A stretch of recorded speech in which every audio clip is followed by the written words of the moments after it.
We're in the home stretch as the Independent Electoral Commission wraps up reporting the final results. Across the country, results centers have been counting, capturing and auditing results before sending them to Pretoria. eNCA's Maseho Rahlaga has practically been living at what's known as the NROC. She brings us more from there now, as parties surely have started scrambling even before the vote verification has been completed. Maseho, glad to see that you've made it through the past few days. I'm sure you are tired of the caffeine intake. What's the latest from the NROC this morning? Well, Tafuma, I mean, you can imagine what's been happening to journalists, but we do get excited when such things happen. We do get excited about bringing the news to South Africans for them to find out, how their voting went and who they chose. So I'm tired, but it's okay. We have enough coffee here at the National Rock.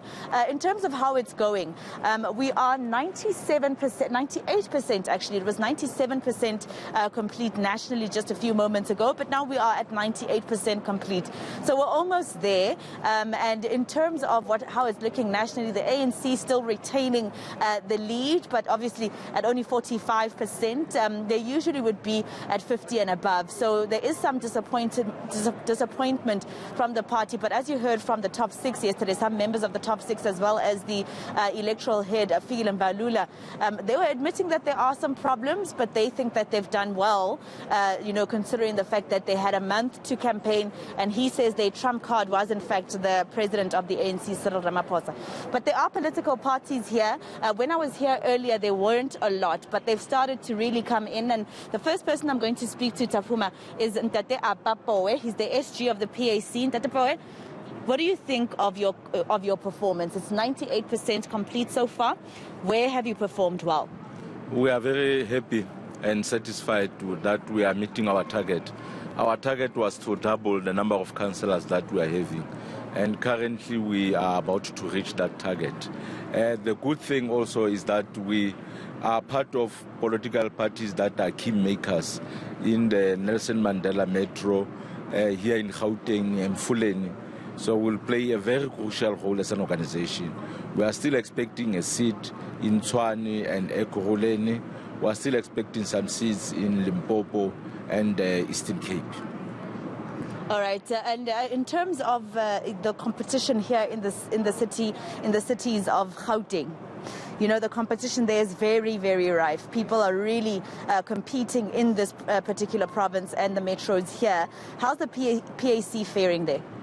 I'm very optimistic that we'll get a seat in Tshwane. We'll also get a seat in Ekurhuleni. I'm not too sure about Johannesburg, but these two metropolitan municipalities, I'm confident that we'll definitely get a seat there, and be also part of the parties that will also be kingmakers. As there's no outright winner, there will be no outright winner in these two metros. All right, Ntate Apapoe, thank you very much. He's the Secretary General of the PAC. Let me go to the UDM now. Let me try come this way and speak to the SG of the UDM. Thank you very much for speaking to us on eNCA. The word is kingmakers. Again, these local government elections, kingmakers, those are the words that are flying around, as well as coalition. So it looks like parties are warming up more to sharing the power. Is this the stance of the UDM as well? Well, UDM is in support of coalitions, and we've been advocates of the coalitions, because we think if the parties can come together, they can do much better in terms of service delivery. Sorry about that, sir. So we are expecting now to enter into negotiations in a number of municipalities. Yes. SG, the UDM, when I look at the board, it doesn't even form part of the top five. It's only got 46 or one ward basically so far, according to the national board. Are you not disappointed? No, we are not disappointed, because if one understands, these elections were conducted against odds. So almost all parties did not prepare well for this, as even the time for the campaigning was very limited.